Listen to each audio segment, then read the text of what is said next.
से उसका अपना परिचय जानना चाहूंगा। मेरा नाम गीता कसवाना है, मैं गांव भोमपुरा से बिलोंग करती हूँ। ये आपके पापा क्या कार्य करते हैं? मेरे पिताजी की कसवा मेडिकल एजेंसी उसी में काम करते हैं। विदित रहे कि लास्ट एग्जाम के बाद 31 नंबर इंक्रीज होने के बाद 514 नंबर के साथ आप ऊपर आ गए हो, तो इसकी सूचना कहाँ से मिली आपको? इसकी सूचना मेरी सहेली उर्मिला ने मुझे दी और मैंने फोन पर सर्च करके देख लिया। अच्छा, कैसा अनुभव किया? मैंने बहुत अच्छा अनुभव किया कि मैंने एक बार फिर से अपने कॉलेज का नाम रोशन किया और परिवार का भी। इससे पहले आपके एग्जाम शुरू हुए थे बीए पार्ट फर्स्ट के अंदर 2020 के अंदर, उस दौरान आपने कितने एग्जाम दिए थे? उस दौरान मैंने 3 एग्जाम दिए थे। और उसके बाद एग्जाम ड्रॉप हुई? Yes sir. तो उसका नुकसान तो हुआ होगा? Yes sir. इसका कितना नुकसान हुआ? मुझे बहुत नुकसान हुआ कि मैंने इतनी पढ़ाई करने के बावजूद भी लॉकडाउन के कारण मेरी परीक्षा स्थगित हो गई। चलो वो तो प्राकृतिक आपदा थी, उसकी कमी सेकंड ईयर में पूरी हो गई। तो मैं सबसे पहले तो ये पूछना चाहूंगा कि इतने बारिश के पीछे मतलब तैयारी का क्या रीजन, कैसी तैयारी रही, किस सिस्टम से आपने? मेरी तैयारी एक तरीके से खास तैयारी रही। मैं सुबह 5 बजे उठती हूँ और 6:30 बजे तक पढ़ती हूँ और अब यहाँ से कॉलेज से जाने के बाद 5:30 तक यहाँ से जाने के बाद लगातार 5:30 बजे तक पढ़ती हूँ और फिर 7:30 से 10:30 बजे तक लगातार पढ़ती हूँ। मीन्स आपका कोई घरेलू कार्य में कोई हाथ नहीं है? 5:30 के बाद 7 बजे तक मेरा घरेलू कार्य है। अच्छा, तो नियमित आपने जो कोरोना काल गया उसके दौरान क्या रूटीन मेरा? यही रूटीन मेरा कोरोना काल के दौरान भी चलता रहा और मैंने अपनी पढ़ाई को निरंतर जारी रखा। अच्छा, उसके बाद कोरोना में आपको ये डिस्टेंस भी पैदा हुई, कभी ऐसे लगा एग्जाम होंगे, कभी लगा नहीं होंगे, तो उस दौरान क्या फीलिंग महसूस की? उस दौरान मुझे पता था कि एग्जाम जरूर होंगे क्योंकि लास्ट ईयर फाइनल के भी एग्जाम हुए थे। अच्छा, तो ये आपने इस पूरे दौरान मतलब पता था कि इस बार 50% का क्राइटेरिया है, उसके साथ आपने तैयारी की, एग्जाम भी हुए, परिणाम भी आया, सेशन का भी लेट चला गया है, ये भी हम सबको पता है, लेकिन फिर आप इस पूरे सिस्टम के बारे में, इस पूरे सेशन के बारे में एक राय, एक मत क्या कहना चाहिए? मैं एक राय और एक मत ये देना चाहूंगी कि चाहे जो भी प्राकृतिक आपदाएं आए पर अपनी निरंतरता को पढ़ाई में जारी रखें। अच्छा, इसके अलावा आप सिर्फ किताबी ज्ञान ही ले रही है, इसके अलावा और भी आपका रूटीन चल रहा है साहब? मैं यहाँ से जाने के बाद नोट्स पहले मैं यहाँ पे रख में लिखती हूँ, फिर घर पे जाके फिर मैं लिखती हूँ। यहाँ से जाने के बाद लिखने के बाद मैं अपना 2 घंटे का टाइम किताबी ज्ञान को देती हूँ। उसके बाद जो मेरी अलग जीके की क्लासें हैं उनको भी मैं अटेंड करती हूँ। जैसा कि मेरा अनुभव ये कहता है कि बच्चा जब हायर स्टेज पर चला जाता है तो उसमें थोड़ा सा ईगो आ जाता है। आप इसके बारे में क्या कहना चाहेंगे? नहीं सर, मेरे में भी कोई ईगो नहीं और ना ही मुझे इसकी आदत है। मैं जैसी हूँ वैसी ही ठीक हूँ। अपने परिवार के साथ और कॉलेज के साथ मेरे ऐसी समझ है जैसी मैं हूँ। नहीं, अदर स्टूडेंट्स के साथ आपके कैसा बिहेव है? मेरा अच्छा बिहेव है। मैं किसी के साथ ना ज्यादा बोलती हूँ ना किसी के साथ ज्यादा हंसती हूँ। मैं जैसी हूँ वैसी ठीक हूँ। यहाँ एक क्वेश्चन दिमाग में आ गया कि आपने नैतिक और व्यवहारिक जीवन में क्या सीखा? मैंने नैतिक और व्यवहारिक जीवन में बहुत कुछ सीखा है। लोगों के साथ संपर्क स्थापित करना, उनके व्यक्तिगत जीवन के बारे में जानना और उनकी समस्याओं को सुनने के बारे में मैंने बहुत कुछ सीखा है। लेकिन जो मेरे साथ जितना बोलता है मैं उसके साथ उतना ही बोलती हूँ। ये जो आपका सिस्टम है अच्छा है। भविष्य भावी योजना को कोई तैयार की होगी आपने? ये सर, मुझे आगे टीचर बनना है और मैं आगे बीएड करने वाली हूँ। हाँ, चलो ये तो अच्छी बात है कि आपने टीचर लाइन के लिए सोच रखा है एजुकेशन लाइन में। मुझे इसका मतलब ये है कि आप फैमिली के लिए इसी साथ सेवा देंगे। Yes sir. चलो कोई बात नहीं, बहुत अच्छी बात है। ये तो आप एजुकेशन लाइन में जाना चाहते हो, तो एजुकेशन लाइन ही आपने क्यों चुनी? इसके पीछे कोई आपका क्योंकि सर एजुकेशन ही जिंदगी का एक लक्ष्य होता है। अगर जिस परिवार में एजुकेशन नहीं होती उस परिवार का हाल कुछ और होता है, लेकिन मेरा परिवार ऐसा बिल्कुल भी नहीं है। मुझ पर सबसे ज्यादा पैसे लगाने की कोशिश करता है, इसलिए शिक्षा का महत्व सबसे ज्यादा है और इसी में मैंने अपनी रुचि रखी है।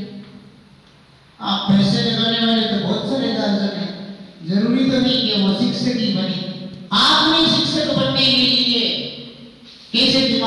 संस्था में शिक्षक बन के आप क्या करना चाहते हैं? मैं शिक्षक बन के अन्य पिछड़े वर्ग के लोगों बच्चों के लिए उनके लिए शिक्षा प्राप्त करना चाहती हूँ। तो इसका मतलब ये है कि गर्ल्स के लिए और कोई जो स्कोप है गवर्नमेंट जॉब के अंदर वो उचित नहीं है आपकी नजर में? उचित है सर, समाज कल्याण के बारे में नहीं, मतलब आप तो भी जरूर जाएंगे, लेकिन और बच्चे किस लाइन में जाएंगे? आपकी नजर में तो महत्व ही नहीं है, महत्वहीन चीजें है सारी। नहीं सर, जिसकी जो रुचि होती है वह उसी में रुचि होता है। तो आप एक टीचर बनकर उसके बाद समाज को क्या संदेश देना चाहेंगी? मैं समाज को ये संदेश देना चाहूंगी कि अपनी शिक्षा को निरंतर बनाए रखें। अब जिस विषय में आपकी ज्यादा रुचि हो उसी को अपना लक्षित करके अपने लक्ष्य को प्राप्त करें। राजस्थान महिला शिक्षा में लगातार पिछड़ता जा रहा है। आजादी के बाद हम लगातार पिछड़े हैं और आज भी जैसा कि मैंने 2-4 दिन पहले एक पेपर पढ़ा था, कल परसों की बात है, उसके अंदर ये आया था कि इस बार 44,000 आंकड़ा मुझे फिक्स याद नहीं है, लेकिन शायद 24,000 स्टूडेंट्स इस बार नए जुड़े उस शिक्षा में। तो महिला शिक्षा के अंदर हम आज भी क्यों पिछड़ते जा रहे हैं? महिला शिक्षा के अंतर्गत महिलाएं इसलिए पिछड़ती जा रही कि उनके परिवार उनको प्रोत्साहन नहीं देते हैं। यही सोचते हैं कि 4 दीवारी में रहेगी, क्या करेगी आगे बढ़कर, यही उनकी मानसिकता बन गई और वो महिलाएं पिछड़ती जा रही है। मेरा ये कहने का मतलब है कि मेरा ये शोध या मेरा रिसर्च ये कहता है कि लड़कियों को अवसर दिया जा रहा है वर्तमान समय को देखते हुए, लेकिन उन अवसरों में मात्र 10% लड़कियां ही उन अवसरों को पूरी तरह से आगे कामयाब कर रही है, बाकी 90% गर्ल्स डाउन में जा रही है। कारण मैं उन 90% लड़कियों को ये संदेश देना चाहूंगी कि अपने माता पिता की आर्थिक स्थिति को समझते हुए अपनी पढ़ाई को जारी रखें और उनके विश्वास को कहीं पर डगमगाएं नहीं और अपने लक्ष्य को प्राप्त करें। ना कि 90% में शामिल हो, बल्कि उस 10% में शामिल हो जो लड़कियां इन अवसरों का फायदा उठा रही है। छोटा सा एक विषय और करना चाहूंगा। हम राजस्थान में रहते हैं और राजस्थान का क्षेत्रफल भौगोलिक दृष्टि से पूरे इंडिया में बड़ा है, तो पिछड़े भी हम निम्न वर्ग में भी है, अमीर वर्ग में भी है, सब वर्ग यहाँ शामिल है। लेकिन मैं सोचूं कि यदि आपको मुख्यमंत्री बना दिया जाए तो उसके बाद आप क्या फैसले लेंगे कि इस राज्य का पूर्णतः विकास हो? अगर मैं मुख्यमंत्री बनी तो सर्वप्रथम उस क्षेत्र में शिक्षा से संबंधित कार्यक्रम चलाने की कोशिश करूंगी, जिससे कि अन्य पिछड़ा वर्ग, मध्यम वर्ग और उच्च वर्ग मध्यम वर्गों में समानता स्थापित कर सकूं। इसके अलावा मुख्यमंत्री का एक उद्देश्य थोड़ी होता है, उसके अनेकों उद्देश्य होते हैं। एक उद्देश्य पर हम कभी ठोस काम कर ही नहीं सकते। अनेक सामाजिक कल्याण से संबंधित योजनाएं चलाकर मान लो कि आप एक सरकारी अध्यापक बन गए और आपको एक इलाका मिल गया डायरेक्ट में डूंगरपुर मिल गया आपको, और डूंगरपुर में आपको भेज दिया गया। जहां आप पहुंचे वहां की स्कूल के हालात देखी तो स्कूल तो अच्छा था बिल्डिंग में, लेकिन अंदर बच्चे नहीं थे। तो आप उस आदिवासी इलाके में उन बच्चों को मोटिवेट कैसे करेंगे?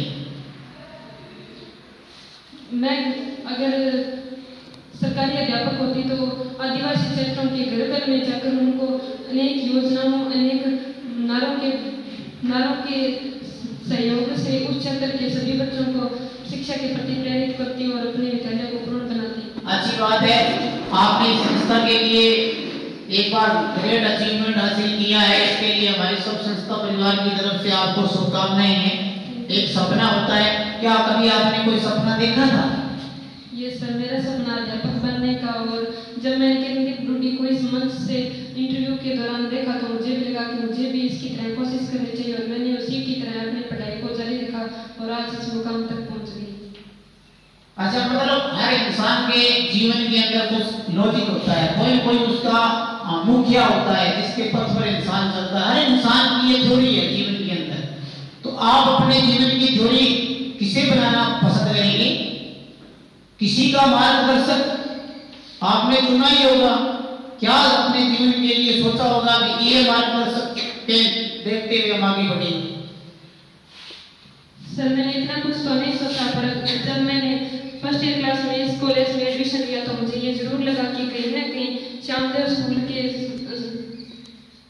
संस्थापक सुरेंद्र जी बापू के कुछ लक्षण आपके अंदर दिखाई दी और मैंने आपको ही अपना मार्गदर्शक बना लिया। चलो ये तो अच्छी बात है, क्योंकि दरअसल एक नजरिया और है ना, यहाँ पर बच्चे आने से कतरा रही हैं। हमारा ये रिसर्च कहता है कि यहाँ लड़कियां आने से कतरा रही हैं, तो कहीं न कहीं इस प्रबंधन में कमी है। मैं उस कमी के बारे में जानना चाहूँगा। सर मेरे हिसाब से तो इस संस्थान में कोई कमी नहीं है। अगर जिन लड़कियों को पढ़ने की नहीं होती है तो वो अपना टाइम यूँ ही जाया करती है। मेरा तो पूर्ण ध्यान शिक्षा पर है, क्योंकि अन्य सभी लड़कियों को पढ़ने की नहीं होती है और उन्हें मौज मस्ती का कॉलेज चाहिए, इसीलिए इस कॉलेज में आने से कतराती है। तो मैं एक छोटा सा क्वेश्चन यहाँ और डालना चाहूँगा, इस बात से बात आगे निकलेगी। क्या आपने कभी बड़े बुजुर्गों को टाइम दिया अपना? यस सर, मैं मेरे दादा दादी के साथ अच्छा व्यवहार रखती हूँ और उनकी ज्ञानपूर्ण बातें सुनती हूँ। बड़े बुजुर्ग डांट भी लगाते होंगे? Yes sir. वो सहन हो जाता है? वो सर एक बार होके सही हो जाता है। चलो अब आपसे एक बात पूछना चाहेंगे, अपने ये आपका तो छोटा सा जीवन है, अपने छोटे से जीवन की कोई एक अविश्वसनीय घटना कौन सी है जो आपके जीवन के लिए, अब तक के जीवन के लिए अमूल्य है, जिसका वृत्तांत में आप यहां से सुनना चाहूंगा कि कोई ऐसी घटना जो आपके जीवन के लिए अविश्वसनीय है अब तक की छोटी सी लाइफ में? मेरी लाइफ में अब तक की सबसे छोटी सी घटना यही है कि मैंने इतना बड़ा मुकाम हासिल किया। मुझे विश्वास नहीं हो रहा है कि मैं भी आज की रोटी की जगह हूँ। अच्छा, ये तो बहुत अच्छी बात है। अब आपने अपना एम भी बता दिया। अपने जहाँ तक मेरे को मिली थी, आपका एक तो परिवार किसान परिवार आपका तो सारे। Yes sir. तो किसान परिवार में और आपका तो एक सामूहिक फैमिली है, मतलब जॉइंट फैमिली के अंदर आप निवास करते हो, तो जॉइंट फैमिली में आपको समुचित अवसर मिल जाता है पढ़ने का। Yes sir. तो आप अपने परिवार के बारे में दो शब्द बोलना चाहिए। मैं मेरे परिवार के बारे में दो शब्द ये कहना चाहूँगी कि उन्होंने मुझे इतना अवसर दिया कि मैं आज इस लायक पढ़ने लायक बनी हूँ। तो आप अपने घर वालों को धन्यवाद देना चाहिए या नहीं देना चाहिए? मैं अपने इस पूरे संस्थान और अपने पूरे संयुक्त परिवार को तहे दिल से धन्यवाद देना चाहती हूँ कि उन्होंने मुझे ये अवसर प्रदान किया। तो यहाँ पर जितनी आपकी सहपाठियाँ हैं, सहेलियाँ हैं, जो आपने कहा मेरा व्यवहार अच्छा है उनके साथ, तो वहाँ उनको आप इस मंच से क्या संदेश देना चाहिए? मैं मेरे सभी सहपाठी सहेलियों, सभी बहनों से यही संदेश देना चाहूँगी कि अपनी पढ़ाई को निरंतर बनाए रखें और अपने परिवार के विकास को, अपने परिवार के विश्वास को कहीं भी डगमगाए नहीं और अपना पूर्ण लक्ष्य शिक्षा को बनाएं। नियमितता के बारे में आप क्या कहना चाहेंगे? नियमितता के बारे में मैं यही कहना चाहूँगी कि अपनी शिक्षा को लगातार बनाए रखते हुए अपना कुछ समय परिवार, शिक्षा, घरेलू कार्यवाही सभी में अपना पूर्ण सहयोग दें। सेशन 21-22 के अंदर आपकी अब तक की 3 एब्सेंट है। Yes sir. बाकी आपकी कंटिन्यू पूरी है। 3 दिन आप पूरे मतलब सेशन में कॉलेज नहीं आई हो। Yes sir. 3 दिन नहीं आने पर आपको ऐसे लगा नहीं कि मेरी कंटिन्यूटी टूट गई है? Yes sir. और बहुत बड़ा अचीवमेंट आपने तोड़ दिया है। सर मुझे लगा कि ऐसे लगता है जैसे कि मैं 3 साल नहीं आई हूँ। चलो, तो मैं अंतिम क्षण में आपसे पूछना चाहूँगा, स्टाफ के बारे में आपकी क्या विचार है वो बताइए। मैं सभी गुरुजनों को तहे दिल से धन्यवाद देना चाहती हूँ कि उन्होंने मुझे ये अवसर दिया। आज मैं इस प्रतिस्पर्धा पर, इस मंच पर बैठी हूँ। मैं उनकी कड़ी मेहनत, लगन और परिश्रम को तहे दिल से धन्यवाद देना चाहती हूँ। और अंत में पूरी संस्था के लिए संदेश चाहूँगा मैं। अंत में मैं सभी गुरुजनों, सभी छात्राओं को यही संदेश देना चाहूँगी कि अपनी कड़ी मेहनत और लगन को यूं ही कायम बनाए रखें। ठीक है, अभी आपने पिता दसवां का विचार सुना। मैं नेक्स्ट सेकंड भैया गोस्वामी को बुलाना चाहूँगा, वो मंच पर आइए। आप गोस्वामी है और मैं बुधवारिया से बिलोंग करती हूँ। अच्छा, जहाँ तक मुझे विदित है शायद +2 में भी आपके अच्छे मार्क्स थे। कितने मार्क्स थे? +2 में 81.60। अच्छा, विदाउट प्रैक्टिकल। आपसे मैं ये पूछना चाहूंगा कि परीक्षा परिणाम आ चुका है और मुझे ये लग रहा है आप थोड़ी नर्वस हो। ना सर, इसकी तो कोई बात नहीं है, वैसे थोड़े 1-2% थोड़े और होते तो ठीक रहते। मैंने मेरी मनोवैज्ञानिक स्थिति बताई आपको, इसको आगे रखो सही। मनोवैज्ञानिक स्थिति बताई है, बाकी स्टूडेंट के जीवन में क्या संघर्ष ही होता है, उसमें कभी हार कभी जीत। अभी और संघर्ष करो, आगे और अप हो जाओगे, उससे कोई फर्क नहीं पड़ेगा। बड़े बड़े अचीवमेंट स्टूडेंट्स ने हासिल किए, पहले अर्श पर थे, अचानक ऊपर पर गिरे, फिर नीचे गिरे, फिर ऊपर गए। ये जीवन का संघर्ष है जो चलता रहता है। मेरे विचार से इतने मार्क्स जो आप ले रहे हो, 450 प्लस जो बच्चा जा रहा है, मार्क्स बहुत है, कम नहीं है। लेकिन बच्चे की भूख यदि 600 में से 600 आ जाए तो भी नहीं मिटती। अभी योजना क्या है आपकी भविष्य की? मेरी योजना आरएस बनने की है। प्रशासनिक पद पर जाना चाहती हूँ, लेकिन घर की आर्थिक स्थिति को देखते हुए मैं अगर कोई और पहले मुझे जो मिलती है सरकारी, तो उसी को मैं पहले हासिल करूँगी। आर्थिक स्थिति इस युग में मायने रखती है, इस बात से मैं सहमत हूँ। लेकिन मैंने ऐसे भी बहुत सारे उदाहरण कई बार दिए आपको, जिन बच्चों की आर्थिक स्थिति निम्न से निम्न स्तरीय रही है और वो बच्चे बहुत ऊपर निकल गए। ये तो है सर, लेकिन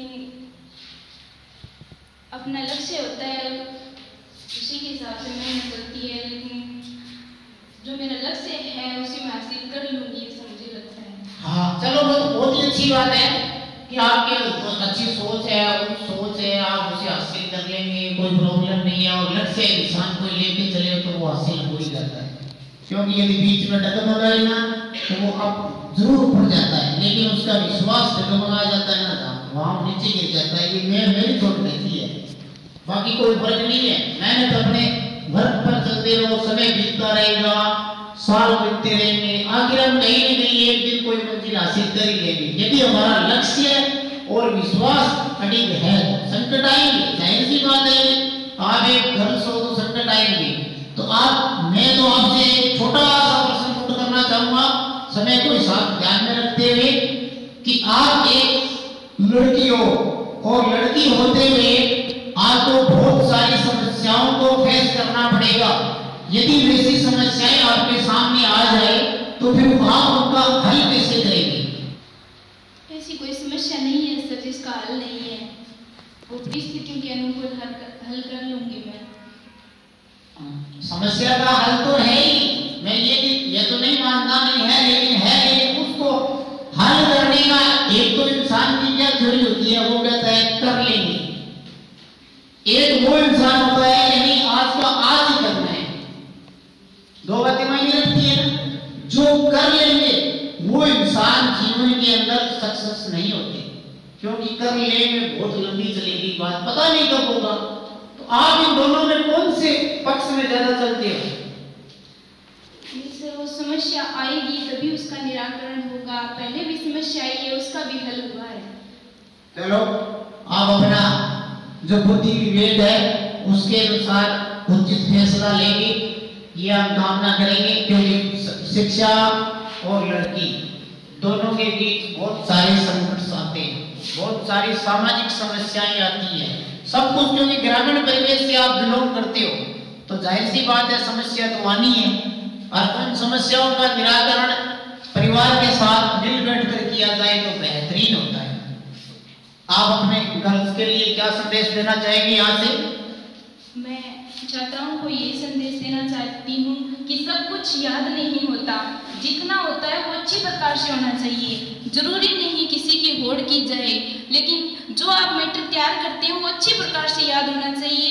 कि 10 पेज आपको याद करने हैं और समय के अनुकूल आपको याद नहीं हो रहे हैं तो 10 के बजाय आप 2 याद करें, तो 2 वो अच्छी प्रकार से होना चाहिए। जितना आपने पढ़ा है वो आगे भी आपको याद करना चाहिए, नहीं कि आपकी परीक्षा के हिसाब से पढ़ना चाहिए, वो जीवन के हिसाब से पढ़ना चाहिए कि आगे भी ये चीज याद रखें, नहीं कि रट्टा लगाएं को समझे और ये संदेश देना चाहिए। तो आप अब जो अगला जो आपका कदम है, आपने कहा प्रशासनिक सेवा में जाना चाहेंगे। चलो मैं उसी पर एक छोटा सा प्रश्न निकाल के लाया हूँ कि प्रशासनिक सेवा में बहुत सारे पद होते हैं, यहाँ की उसमें रैंक निकल जाती है ना अलग अलग, प्रशासनिक में IAS है, IPS है, RAS है, ये चीजें निकल जाती है। तो जाहिर सी बात है कि आपको उन रैंक्स के अंदर जिला परिवहन अधिकारी बना दिया गया, समझ रहे हो ना, जिला परिवहन अधिकारी।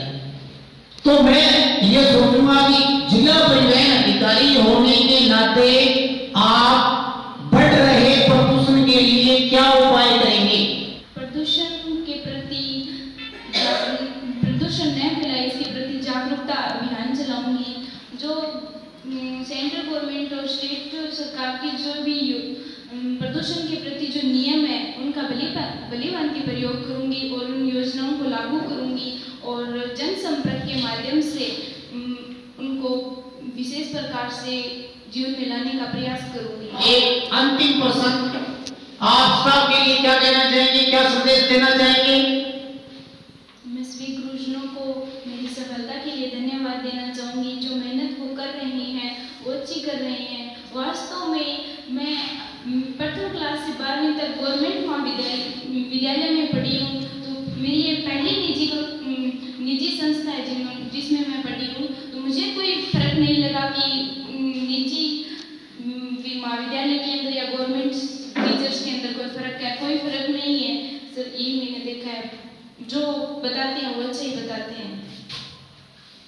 इसके अलावा आप अपने संपूर्ण, जिसमें ड्राइवर भी आ गए, स्टाफ भी आ गए, प्रबंधन भी आ गया, बच्चे भी आ गए, सारे कंप्लीट के लिए एक अंतिम संदेश फिर आप नहीं हो। सभी गुरुजनों को और संस्था को और विशेष रूप से मेरी संगति जो फ्रेंड्स रही है उनको मैं मेरी सफलता का सर्वप्रथम धन्यवाद देना चाहूँगी कि संगति भी अपने जीवन में विशेष महत्व रखती है। और सभी संस्था को भी मैं धन्यवाद देना चाहूँगी कि मैंने यहाँ, मेरा तीसरा साल है, मैंने यहाँ कोई कमी नहीं देखी। मुझे कोई कमी फील नहीं हुई तो मैं कोई कमी तो इसमें कह नहीं सकती और सब कुछ अच्छा है। चलो धन्यवाद, आपने मन से अपने विचार दिए। परिवार उज्जवल भविष्य की शुभकामनाएं हम यहाँ से देंगे आपको कि आपका भविष्य उज्जवल हो, मेहनत करते रहो, जीवन में जो भी संकट आए तो अपने परिवार के साथ मिलजुल से हल करें। किसी तरह की एकात्मकता न रखते हुए एक स्वतंत्र फैसला लें, क्योंकि स्वतंत्र भारत के आप स्वतंत्र नागरिक को फैसला लेने का आपको अधिकार है। और कभी भी जीवन के अंदर जहाँ भी जाओ ये सोच रखना कि मैं लड़की नहीं लड़का हूँ, तो आप जीवन में सक्सेस है। या कभी भी आपके दिमाग में ये माइंड में आ गया मैं लड़की हूँ कुछ नहीं कर सकती, तो जाहिर सी बात है कि आपका करियर उज्जवल नहीं हो पाएगा। जो लक्ष्य आप लेके चल रहे हो उससे भटक जाएंगे। बस पॉजिटिव थॉट के साथ कार्य करना है, सार्थकता आपकी होनी चाहिए, माइंड एकदम पॉजिटिव होना चाहिए, निश्चित रूप से सफलता मिलेगी। ये मैं नहीं कहता, मेरे जीवन का अनुभव कहता है मुझे। ठीक है, धन्यवाद।